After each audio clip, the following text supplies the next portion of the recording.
And who knows that better than Senate Republican Policy Committee Chair and doctor, by the way, John Barrasso. Senator, very good to have you. Thanks for having me, Neil. I know you're watching this from the Senate side, and but it looks dicey in the House. Let's say this goes down to defeat, Senator, then what?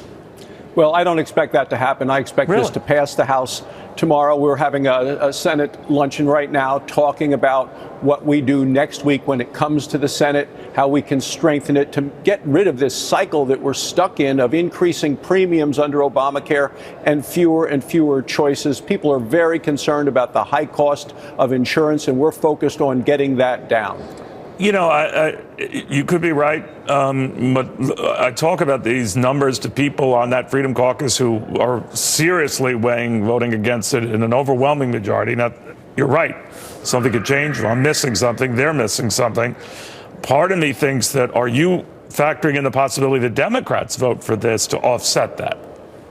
Well, I would welcome actually bipartisan participation in all of this. You know, President Obama came to Capitol Hill right before he left office and told the Democrats to not even be involved in the discussions.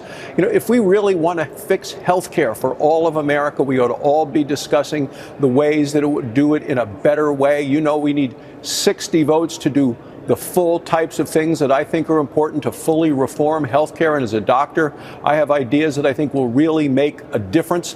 But I'm looking forward to the House passing this, it coming to the Senate. And then, of course, we said we're going to do this step by step to improve let's say freedom and flexibility and choice. I'm sorry, Senator. If it's stymied in the House for whatever reason, is there any maneuver where you folks in the Senate and in the House can just shelve this health care thing because it's a bigger issue and battle than you thought and go right to the tax cut stuff? Well, I think that would be a major mistake to do that, because then you're stuck with and left with Obamacare, a system that we know is collapsing. In the whole state of Wyoming, people have only one choice on the exchange, and premiums continue to go up. In 1,000 counties across the country, people are down to one choice, and premiums have gone up on average 25% last year. So what we need to do is eliminate the mandates, eliminate the penalties, eliminate the taxes, and getting more flexibility and freedom back to the states. And this is a way to reform Medicaid, and I have much more confidence in the states to do that, and truly giving people more choice. And if the states make the decisions about what kind of insurance is available for sale in those states, that is going to bring about the kind of competition that you would want and lower the cost of the premiums. Senator, while I still have you here, we're hearing that the administration is expected to pounce at the briefing with Sean Spicer on the House Intelligence Committee Chairman Devin Nunes saying that he's learned an incidental collection of communications concerning the Trump transition team during legal surveillance operations. In other words, that part of the calls they were monitoring involved the then president-elect, if not prior, when he was running for president. What do you make of that?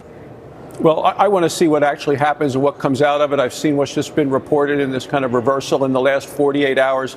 But of course, all of us have concerns about those sorts of looking into someone and wiretapping, all of the components related to it. And I think we just need to get the whole story.